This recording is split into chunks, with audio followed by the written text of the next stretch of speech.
Acu itu sabarnya ibu. Ya kan? Ibu kalau sakit suami je minta cara lah ndak. Rawat inyo, lai terang ada ibu tu. Iko sakit suami diusianya ke rumah maknya. Ya kan? Selama kau awak saya mencarian.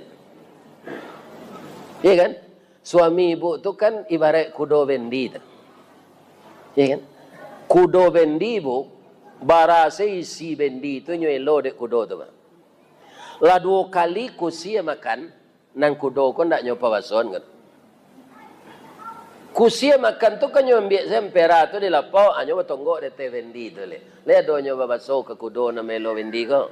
Do, asam badang do. Le do. Nggak ada. Nyo giasa sagu bacancang. Kalau kancang na lari sasa ango. Kalau talambe lari nyo laka jo cambui.